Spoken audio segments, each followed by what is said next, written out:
welcome to the Catholic Forge, a conversational podcast where we gather to explore our Catholic faith and discuss how it forms our lives. All are welcome to join in this conversation and journey. Thank you for listening. Hey everyone, welcome to the show. This is Eric in Missouri. And this is John in Illinois. Here we are at last, speaking of this precarious, prickly topic, John. But I'm so glad. I've been waiting to do a tribute to Ross Perot on the Catholic Front. No, everyone just turned off right now. There we go.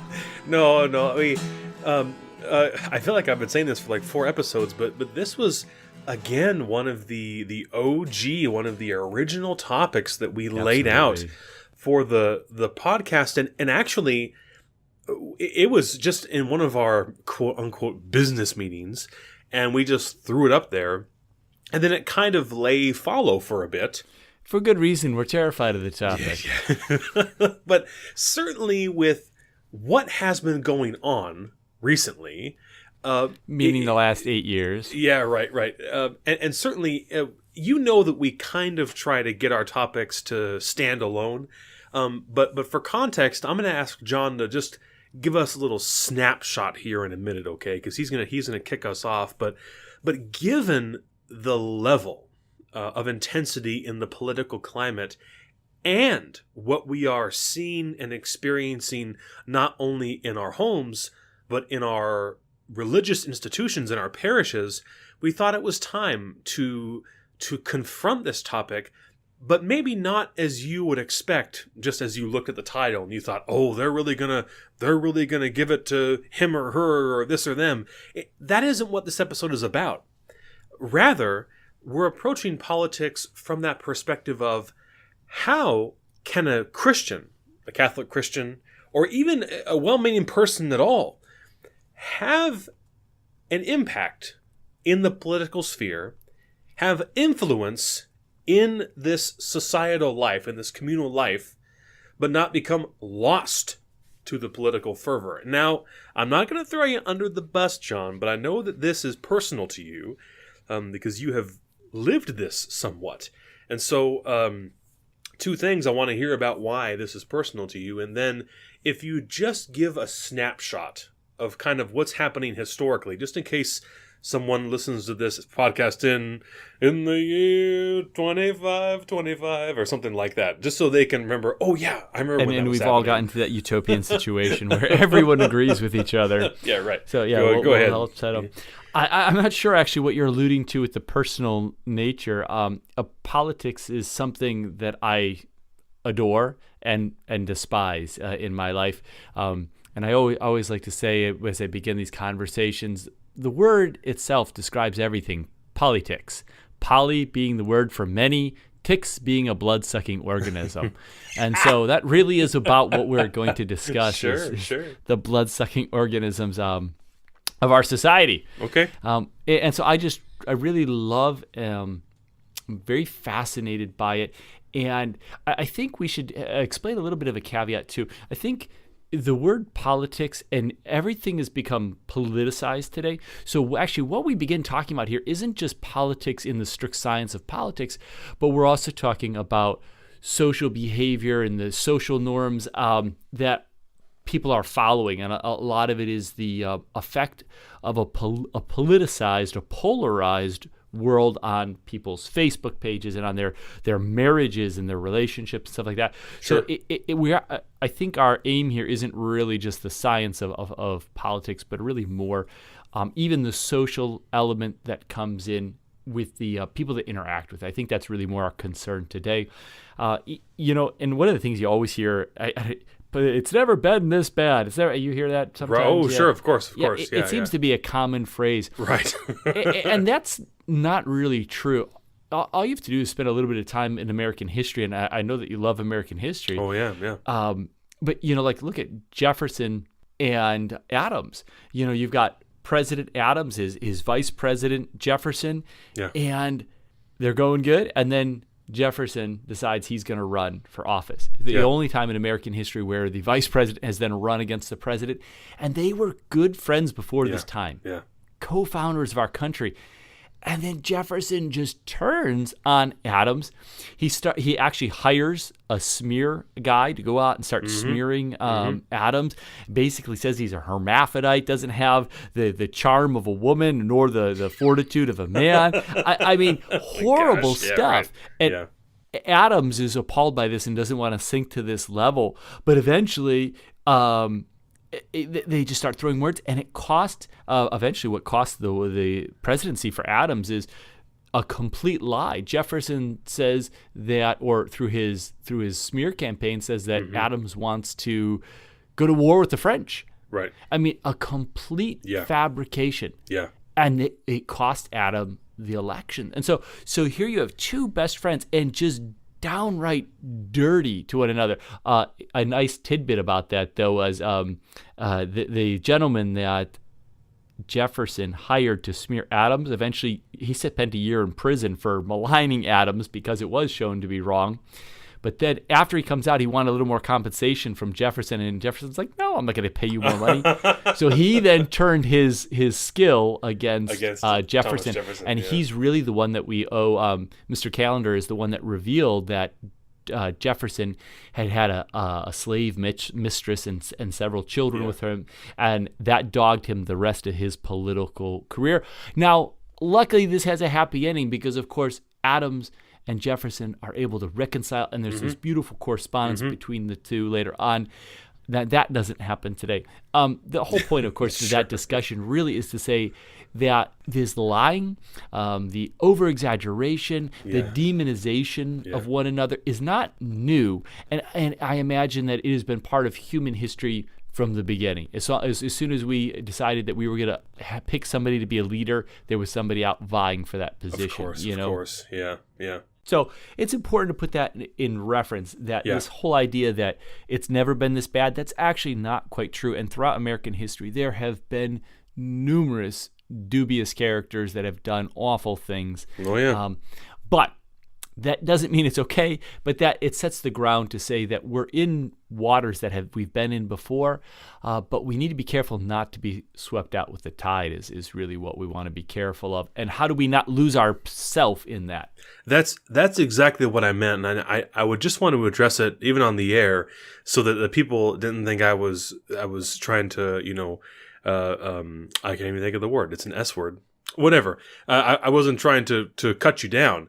Because indeed, there's no question that we love the history component, even the the trivia component of history, the history component of history, the actual fact, the observance of event. But I know that you have said, I think on the show perhaps, but at least to me, that you have felt your life getting swept away a bit. Yes. And I know that you mentioned 3 hours of Michael Medved every day, and that's not a stab against Michael Medved. If that's where you start your political engagement, that's pretty intense. I have a friend who she doesn't do it anymore, but for a while she would read 2 newspapers a day, one from the left and one from the right, and that was the first thing in the morning. And so that's a component of this conversation, is looking at how a person again interfaces with politics, and is there a boundary that you can cross going from a healthy relationship with politics into an unhealthy one? And what are some of the signs that maybe you're getting a little too into it? You know what I mean? Especially during this time, given the nature of the presidency and the tensions with North Korea and other countries. And just for a point of reference, we just had the very sad protesting tragedy in Charlottesville and all of these things happening. So there's a lot of heat going on in our time, right? Easy to get swept away. And so what is the response for the Christian? And I see here first on our list, at least I think I saw.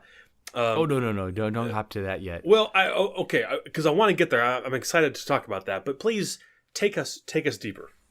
Yeah. So this has recently been come up. We've probably run across this question. It's been a buzz thing on quite a few social media sites, and it's actually become a discussion point in a number of universities. So I'm going to ask you the question: is it okay to punch a Nazi? Is it okay? You mean like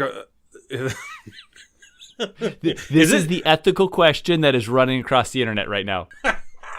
Is it okay to punch a Nazi? Do you mean if like in 1940 Germany? No. They're talking about today, present day America. If we're running into somebody that would call themselves a neo-Nazi, because with Charlottesville we have this uprise or this look at these groups of white supremacist groups and stuff that are not necessarily neo-Nazis, but seem akin to them, and so the question arises. So well, dive in. You stop evading the question. I'm going to say no, of course, because the gospel teaches a deference. Is that the right word? Nonviolence. This is Jesus's model. I wouldn't say I'd be terribly pleased to be in a room with a Nazi fascist. I don't think I'd be thrilled. But no, I don't think it's okay to just reel off and and give him one. What would you say? Well, of course I would agree with you on that. But this is what is curious to me. It's not an obvious answer anymore. There are many people in academia and that we see that are saying it is okay. And the reason is because their speech is so violent that I can respond with violence. Right. Yeah. And that is a very upsetting idea to me in today's world, that we should regress to something like that. While I would absolutely despise, and I cannot think of much worse than the things that would be promoted at a white supremacist group, as Americans, we cherish this gift of free speech. Yeah. And some people will say that doesn't apply to hate speech. There's a problem with that. While the First Amendment does affirm our right to free speech, we have to also consider the moral weight of what we say. Scripture clearly says to us that we will be held accountable for any harsh word that we say against our brother. And so I can use my free will to say something, and that is protected and guaranteed by the First Amendment. I will be morally culpable. I will have to answer before God for what I say. And so this is something to keep in mind, especially when you come to that discussion on hate speech, that if we are really saying something that is harmful and destructive, we will be liable before God. And those truly wicked things that are said by some people, those are sinful. When we are promoting things like racism and death and the degradation of the human person, those are sins. And so when we use that gift of free will and the protections of the First Amendment, we need to also consider how that relates us to God and our fellow man in a moral perspective. You don't need an amendment to protect fluffy, lovely speech. Yeah.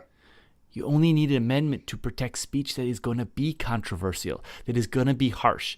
And the other problem with the idea of hate speech is I would imagine a white supremacist speech is probably hateful to 99% of all Americans. Sure. But some hate speech is going to be in the eye of the beholder.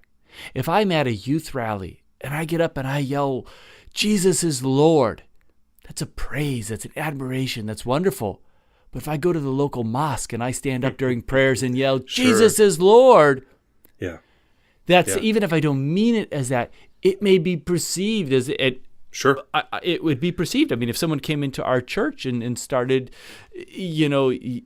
proclaiming another religion, I would see that probably as an assault. Sure. Would be my first reaction. Would be as somebody's trying to offend. Sure.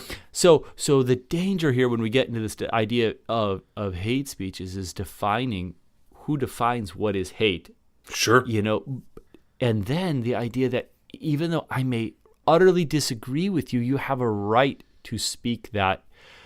You have a right constitutionally in our nation to speak that.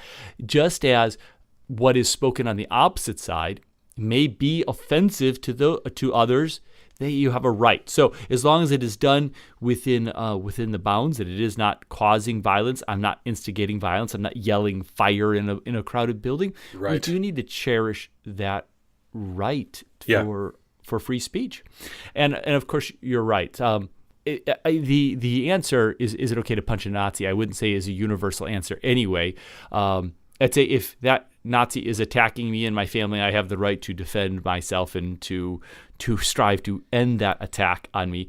But if what he is saying is harmful and hurtful, I have a right to walk away, to not listen, and to refute what he is speaking, but I don't have the right to respond to ideas with physical violence. And that is what I find most disheartening about the dialogue in the American society right now, is this idea that if I disagree with the presidency or I disagree with something, that I can then, that I have license to commit violence and to become a vigilante, and we do not. That is not ever right. We do have a right. It says right in the preamble of our Constitution. We have the right to overthrow a government that doesn't see the rights of the people, but somebody's speech is not something that I have the right to overthrow a government for. Right. Sure.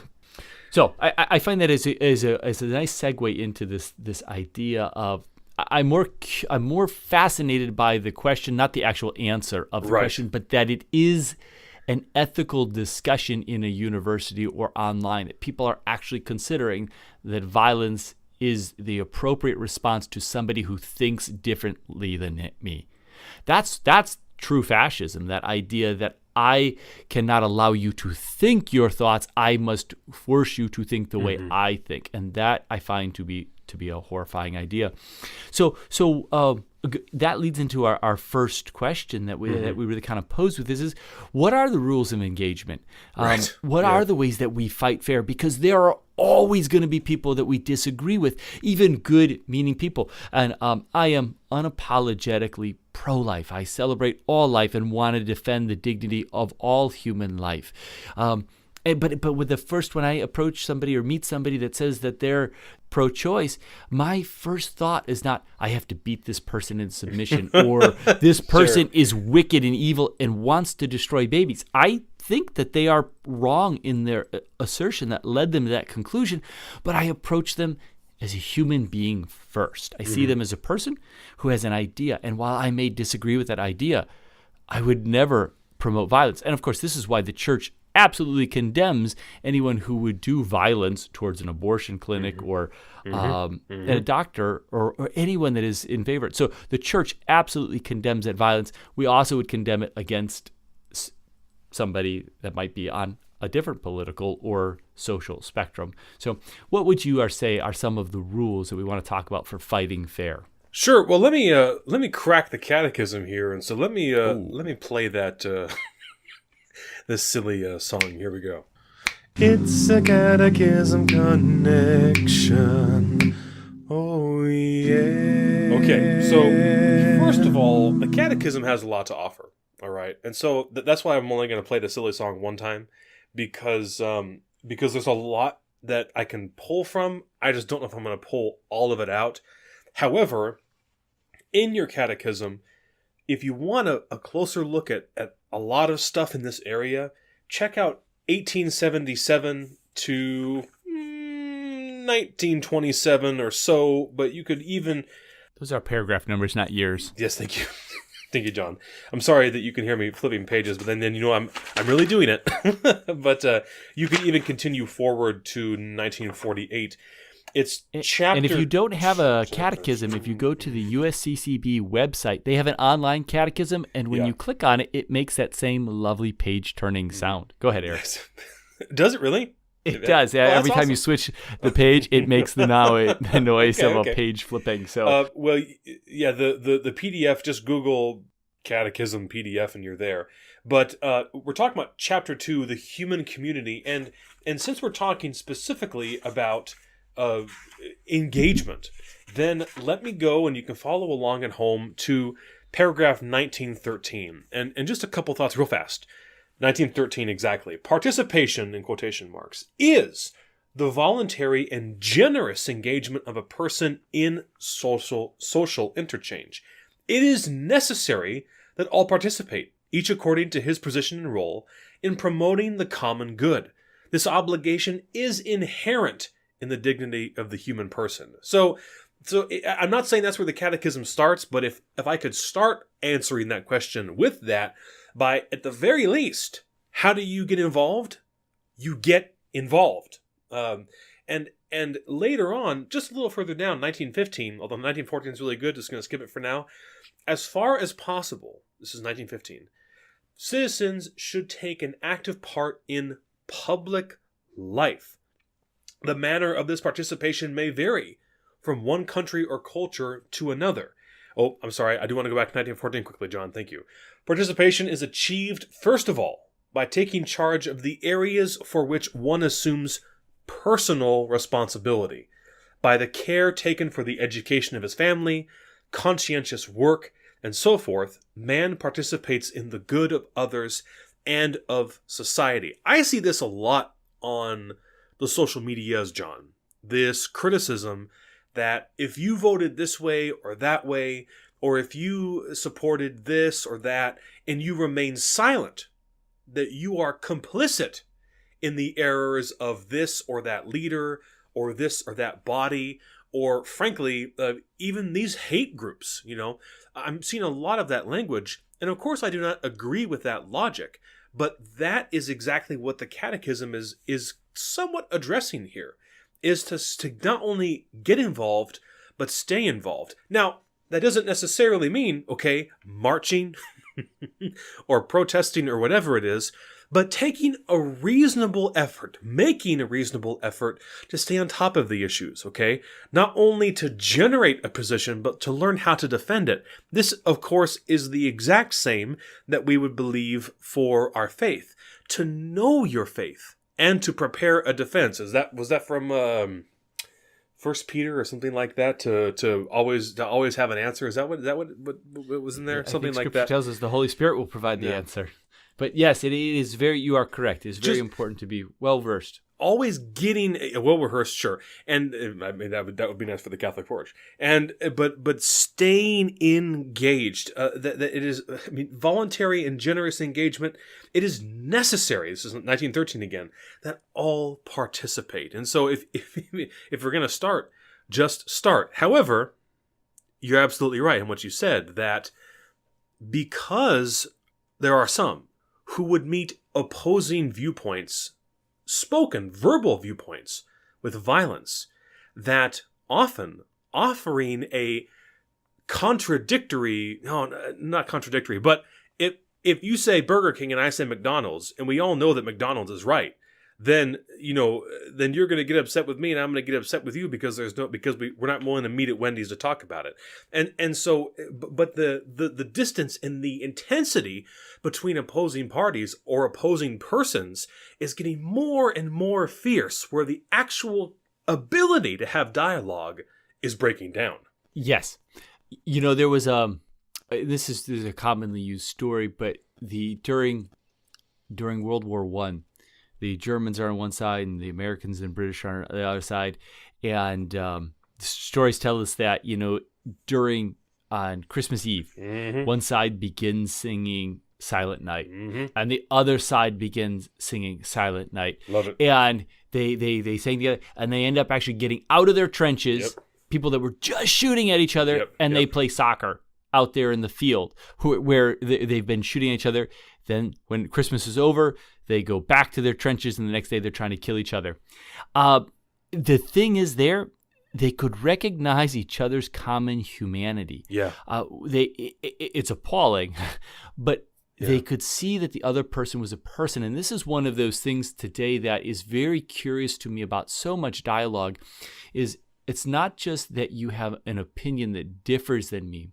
To hold your opinion, you actually have to be wicked. Your opinion is the equivalent of evil. Yeah. And therefore, for you to hold an opinion contrary to me actually means you are evil. You are and evil. Therefore, I can do anything I need to because you are evil. This is the same lunacy that leads somebody to shoot up an abortion clinic or something like that. This idea that because there's an evil, I can do anything justified, to go in there.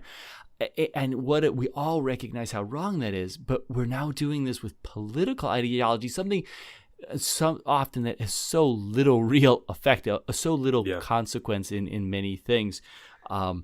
So there's this dehumanization that we work on, and that's something that we see throughout history. Whenever we start dehumanizing people, that's when the big dehumanizers are the baby. It's not a baby. It's a fetus. It's a blob Right. of tissue. Africans, they weren't people. They were less than people. The Jews, they weren't really human, and so we can exterminate them. Whenever we see us taking away people's personhood because of a belief or the status of their life or the color of their skin, this is when we get into dangerous territory. And so, like I said before, this is what bothers me about that beginning discussion that we had, is this idea is it really is rooted in the fact that you are less than a human being if you subscribe to the opposing political view that I have. What's amazing to me is how quickly people will jump on this. I was in a meeting recently, and one of my friends had recently, well, now it's past, months past, but he was at an event that the president was at. And I just mentioned to the group, oh, I wonder if whoever it was got to see the president. And you should have felt the way the room changed, and immediately they were after it, criticisms and this and that. And I told them, I said, stop now or we're done. I was just making a most general comment, but immediately, it's like they couldn't help themselves. Yeah. But jump at the opportunity.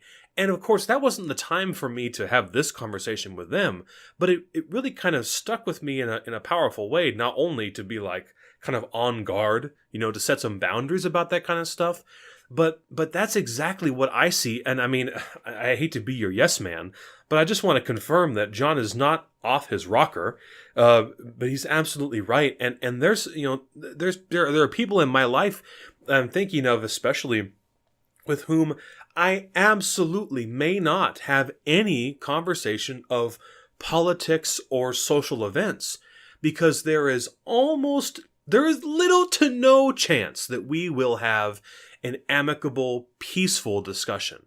It is just, you voted this way, you are this way, and so there's no changing, and there's no point talking to you about that. And of course, that's not how I would respond at all. Yeah, it's so repugnant, that response. And I would love to speak with somebody of differing views, not for the sake of converting them, but for the sake of learning. Yeah. As I hear other ideas, it helps me to grow. And a little the end of the deal here: no party is right. The Democrats aren't right. The Republicans aren't right. Independents aren't right. The Libertarians aren't right. None of them have it all right. Some have more of one thing right than another, but and this gets into this, this was a part of our thought too, is this idea that we lose our personhood. I join a political party and automatically I subscribe to everything, even if the beliefs that party holds are absolutely contrary to my core belief. I see this all the time with both sides, or all the sides, or wherever you're going, where because of an affiliation through work or whatever, I then subscribe, and it's wholeheartedly. I just bought hook, line, and sinker the entire package, and it's like, that's so vulgar. They're just that inability to look and to wade into those ideas, and to be able to say, this is of merit. This holds weight, and be able to see that from all sides of the aisle is such an important thing. And I loved speaking with people of other faiths than myself, not for the sake of converting them, not because I'm out shopping for a new religion, but because the more dialogue I have with them, the deeper it helps me to penetrate even my own faith by seeing, well, here's how they're different, and why do they think that way? It helps me to examine deeper and deeper my relationship with God. And so there's so much fruit that comes. It doesn't have to be about becoming one-minded. Right. Once again, that's fascism, that idea that we have to have Sure. one Yeah. thought, that we need to suppress all speech that is different than ours. Yeah. There is no good that comes from that. And it is amazing the number of people that on Facebook that will unfriend you because you didn't either hate on somebody or you didn't subscribe to their thing or like their political statement. They'll unfriend you. The number of people that were during the election that were saying that I won't date a man if they voted for this person, or I won't date a woman if they voted for this person. Right. What a childish, feckless person we have become when we are not able to see a person as a person that holds opinions. And those opinions can be wrong. It's okay. What a burden it must be to always be the one that is the only one in the universe that is right about politics. And it is amazing to me over my life, the progression that I've gone from. My wife reminds me some of the things that I said when we were first dating, and I say, no, I wouldn't have said that. And she says, oh, yes, you did. And she quotes something that I said to her, and I'm like, it is astonishing to me, the progression of my own life in politics, because I'm open to listening to hear the truth wherever the truth is. All fire belongs in the fireplace, and we are going to find bits of the truth in all different places. And I don't mean the truth like Christ is the truth, but in our human aspirations in the direction of the nation, there are different truths with a kind of a lowercase t that are serving that bigger truth. We'll never find all of our truth in politics alone. There is an art form, I would say, somewhat lost, but not too far lost that we cannot bring it back, John. And that art form. Hey, we're farming ideas. The ant farm. The art form is called debate. Now, this is a strange book to quote from, but I read it and it stuck with me. This is from the introduction to the Summa of the Summa. We don't have any cute music for that yet, but if we use it more, we'll have one. By Peter Kreeft. And in the introduction, in a paragraph or a few paragraphs on the Summa Theologica itself, this is what Peter writes. And so I admit I'm reading out of context, but hopefully by giving you context, you'll see where I'm coming from. A summa, which means summary. Yes, thank you, is a summarized debate. To the medieval mind, debate was a fine art, a serious science, and a fascinating entertainment, much more than it is to the modern mind, because the medievals believed, like Socrates, now here it is, John, ready, that dialect could uncover lowercase t truth. Thus, a scholastic disputation was not a personal contest in cleverness, nor was it sharing opinions. It was a shared journey of discovery. The, quote, objections, end quote, from the other side are to be taken seriously in a summa. They are not straw men to be knocked down easily, but live options to be considered and learned from. St. Thomas almost always finds some important truth hidden in each objection, which he carefully distinguishes truth. Oh, I'm sorry, I missed the sentence, John. I'm sorry. Which he carefully distinguishes from its error. Okay. I didn't see the end of the sentence. I kind of blew the end. Okay, anyway. That's okay. Eric, where is it that you heard of the Summa of the Summa? Oh, gosh, in college.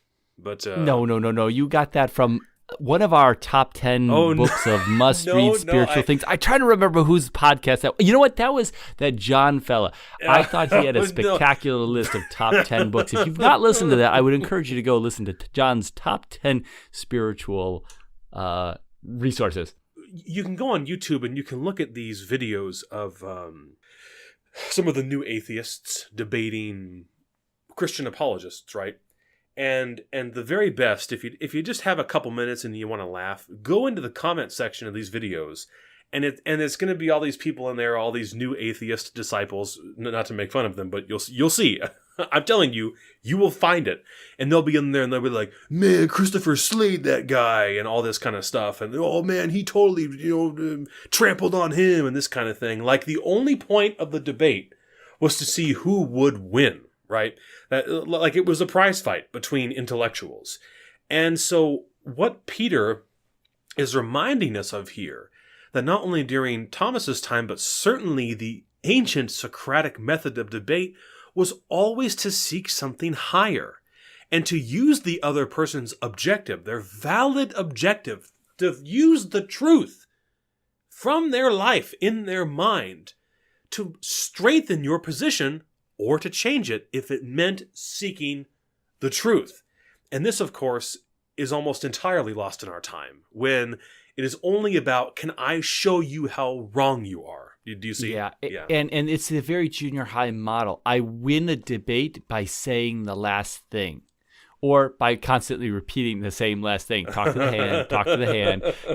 There's this idea that we win intellectual arguments by saying the last word, and what a repulsive thing that is when it should be about the exploration of truth and an exploration of what is the best way forward for us as a society, which is constantly our needs as a people are changing. There are fundamental things that are always there, but the way in which we are able to administer many of the things that our government is meant to do change. And so we have to be able to talk about that in a manner in which we are actually working for. And that's something that I find repulsive too about some of the political parties, is that it is about winning versus doing what is best for the people. And that is something that we see so often. It is more about how do we win elections next time, and how do we prevent, and this is what I find repugnant, the idea that we are going to block the other party, not because what they're doing is harmful, but because if we let them have a victory for the country and it's good for the country, that will make us weaker as a party. I want both parties working for the good of the country, and that should be our goal. And so when the party that we champion does something good, we should celebrate it. Yeah. And when the opposition party does something good, we should champion it. Yeah. What a childish thing to only champion when your side does something, and champion both its good and its bad, and then to demonize your opposing party even when it's good. That is something that we see in great excess today, and that is just, it is such a lot, and it goes to the exact opposite of seeking the truth as we're working. Yeah, and to only lay in wait for your quote unquote enemy, which is not the appropriate word to use, that you would only celebrate their defeat, or anything that would weaken their position or their the limits or length of their control, and so. Do you have any suggestions for how? I mean, certainly, if we can spin the angle here, kind of considering the spirit of the Catholic Forge. I mean, in the home, talking about it with your kids. I mean, first of all, I mean, let's just ask honestly, because households are dynamic. I mean, if you and your spouse share diametrically, is that the word? Diametrically?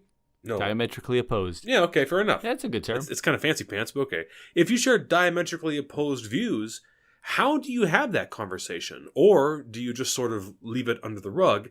And certainly my kids are a little bit too young to understand, but if you have children of the age where they could read a paper or they could watch the news and understand what's happening, how would you begin that sort of, I just can't think of a better term, but this sort of discipleship in citizenship. Do you see this becoming a well-molded, well thought out, intentional citizen, while of course firmly planted in the gospel?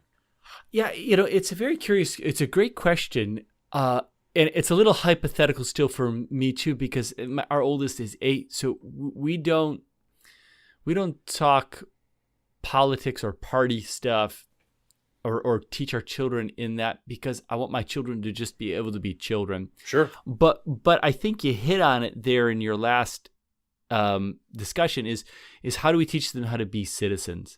And how do we teach them how to look at society in both what do I give to society and what does society give to me, and the importance of how we function and how we need to take care of each other, and also our responsibilities, our obligations to follow the law. Like we'll be driving down the road and the kids will be going, go faster, and I'll say, I need to go the speed limit. Why? And it's not just because I'm afraid of getting a ticket, but because Right. I'm trying to Right. obey that Yep. authority. Yep. I'm trying to be obedient to a just law. And so that's there for safety and all that good stuff. Sure. So, in having those kind of conversations, and then also in their schools to the degree to which they can participate, having them take ownership and responsibility. So when we, do clean up the playground day, work on those kind of things and show that ownership and take. So that's the closest we are. We haven't gotten to the point where we actually have political conversations with the children.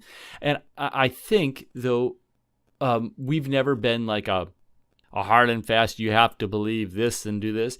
But I would hope that we would be close to what we've talked about is here are the sides and here's the truth. Of course, I have a perspective as to what I believe is adherence to truth. And so I will share that with my children. I'm not just going to be like, throw the facts up on the wall and just pick whatever you want. Of course, the children are ultimately free to choose their things. Sure. But as a parent, it's my duty to share that with them. Just as I would imagine anybody who has an opposing view would teach their children that. Yeah. Not that I'm very opposed to the idea of indoctrination, which is something that we see very prevalent today in both media and society, and then schools, and we just see a lot of indoctrination. Yeah. And I find that appalling because that is a violation of our children's ability to be children. They're being politicized at an age when they should be worrying about the type of peanut butter and jelly they have and not about right. Other things. Of course. They should be able to be kids, and there's something important to being kids. So it's a bit hypothetical to me because we're not at that point. So sure. But seeking that ability really to help them enter into dialogue where they're able to discover truth through debate is really something that's important to us. And lastly, I suppose, or at least kind of the last on my list here would be to not only ask, but I have a couple suggestions of what position should the Christian person take in their spiritual life, in their prayer life, with regard to politics. The two are, of course, connected because you are connected to it and the Spirit is in you. It's alive. Yeah. It's curious. I've always been curious of that statement that gets attributed to Kennedy, the idea that he would keep his faith out of his politics. Yeah. And I don't think that that's a healthy thing. My faith is the number one informing principle of my life. It should therefore have an effect on my politics and the political views that I have. Not that I'm brainwashed by my faith, but I have come to believe in my faith, and therefore it influences everything that I do. I think this is a neat point to jump back to where you were saying that I had a struggle in my life, and to say that there is a balance. In Joshua, Joshua 24, it says, "Choose this day whom you will serve." Yeah. And that is something that we as Christians need to be, and any religion needs to be asking themselves.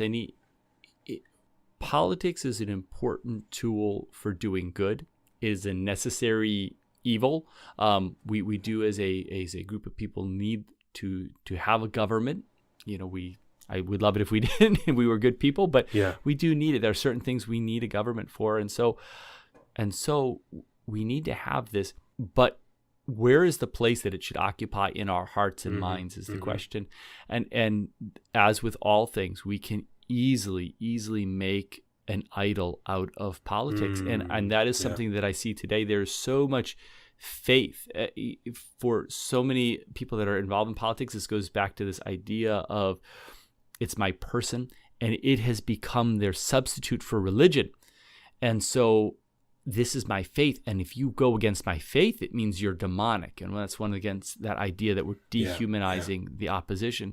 So where in our life does politics fit in our relationship with God? And God needs to come before all things. The relationship with our supreme creator is the number one thing in our life. Politics can be an extension of that, and us wanting to take the good from that relationship that we have with our God into the world, but it cannot surpass our relationship with God. Absolutely. And so that for me has been a struggle, and sometimes over Lent, I'll step away. I'm not going to read anything. I'm not going to consume anything in terms of politics because I need to still my mind, because I will go to bed going over things and thinking about things. And the wonderful thing is 40 days are over and I'll turn the radio back on, or I'll read something, or I'll go back on the internet and I'll be reading. And the world went on without me reading about it. The world went on. All of the political stuff happened. And without me hearing about it, the world didn't come to an end. And that was kind of shocking the first time I kind of took a little break, because my knowledge of every turn of events was important for the existence of humanity.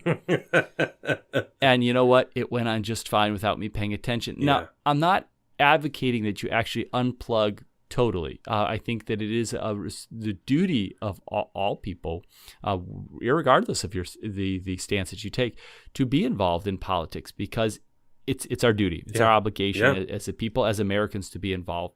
Even if you oppose me in the beliefs that I have, I want you to be involved, because that is how we get to a better place. But we understand how, if all I eat is junk food, the negative effects that will have on my body. Or even if I were to take a good food and just eat tomatoes, I'm going to get sick. I can't just have a diet of one thing. But we don't take that same thing with our mind. If all I do is consume one type of information, while information is good and wonderful, if all I do is consume the nonstop 24-hour cycle of politics and who did what and how we need to hate on this other group, I'm going to get fat like I would off of junk food, or I'm going to get myself sick. Even if that information is good, there's an overload. There's a point I need to draw some boundaries. And so as people of faith, and even if we don't have faith, I would really encourage you to look at what is a healthy boundary when it comes to such an intense subject as politics, and the ability that it has to completely take over your life. So I think that kind of goes back to that question. But as Christians, we then also need to recognize that this is not the final battle. The final battle is in our faith life, right? And surrendering to God. And so while politics is very important for justice in this world, ultimately peace and what we truly seek, the unity of the human race, will never come from a political party. It will never come from a human construct. It only will come from the divine, and when we conform ourselves to the divine. So that's our proper relationship. God first. Everything else comes after that. And God and family would come before that too. Don't negate your family. If you're not speaking to someone in your family because of politics, reconsider that. There is no idea or ideology that is worth losing a family member over. Yeah. They're just ideas, and we are allowed to be different. That's okay. They're not evil because they believe different than you. Seek the truth with that person and establish the parameters for that conversation. You don't agree with what I think. I don't agree with what you think. But it could be that together we can go beyond our own thinking to find something deeper and more true. Hopefully. Yeah. And lastly, I would offer two things here, John. First, from 1 Timothy, and Google Chrome just crashed on me a little bit. Oh, it came back. Thank goodness. If you think the Bible doesn't call for anything in relation to a person's relation to government, you're wrong. Jesus says a few things, but here's something from 1 Timothy 2. First of all, then, this is verse 1. First of all, then, I urge that entreaties and prayers, petitions, and thanksgivings be made on behalf of all men. And here it is, ready? For kings, or other translations say princes, for kings and all who are in authority. Why? So that we may lead a tranquil and quiet life in all godliness and dignity. Of course, that's the New American Standard, the official translation of the Catholic Forge. But also, John, I'm going to play that. I want to hear that song. Wait a minute. When did that become the official? The RSV is by far the official translation of the Catholic Forge. I think on an episode you weren't on, we decided that. Sorry. I veto both of you. And again, from the Catechism, I want to hear that song one more time. It's a catechism connection. Oh, yeah. Okay. Number 1900, okay, John. And maybe this is reasonable place to unplug. Although before I read this, I think we should do. I would love to bring Ben in too, but I think we should do. An episode on kind of a national historic something like that, because I kept wanting to talk. You were talking about. Actually, we didn't talk about revisionist history, did we? But I was thinking about Man in the High Tower, High Castle. What's it called?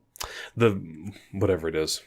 The guy in the high thing, and the man in the. Oh, now you got me messed up. and watching Band of Brothers and John Adams. I was thinking about all that kind of stuff, just in media, but which we should, maybe in American history we can just gush about it. Anyway, paragraph 1900.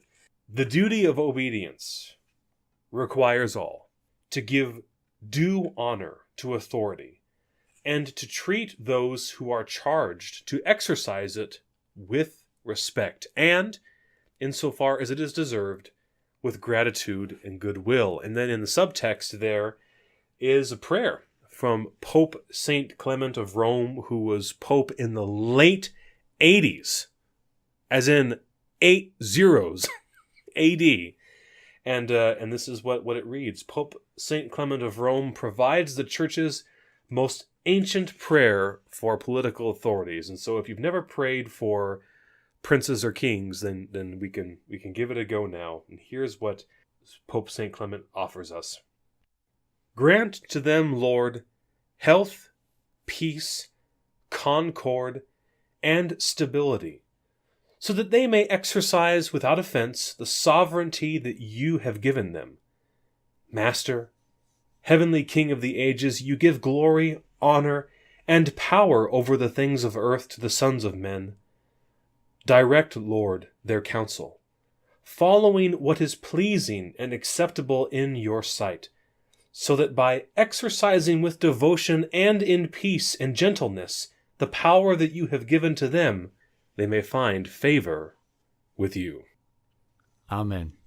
This has been The Catholic Forge. Thank you for listening, and we'd like to close, as always, with a prayer and a blessing. May God the Father, God the Son, and God the Holy Spirit bless you, guard you, and lead you to eternal life. In the name of the Father, the Son, and the Holy Spirit. Amen. Thank you for listening to The Catholic Forge. We hope you've enjoyed this episode and will leave us a positive rating and review on iTunes. You know what? If you disagree with our position, leave a rating that reflects that, okay? You're free to say what you feel, okay? And 5 stars is the one you want to give us. That means I disagree the most. Yeah, absolutely. Certainly, and if you didn't quite agree or you have more questions, if you want to seek truth with us, reach out to us at thecatholicforge@gmail.com. For more information regarding the podcast, visit our website at thecatholicforge.com. We especially thank our nonpartisan wives, okay, for their continued support of this project, and we thank you very much for listening.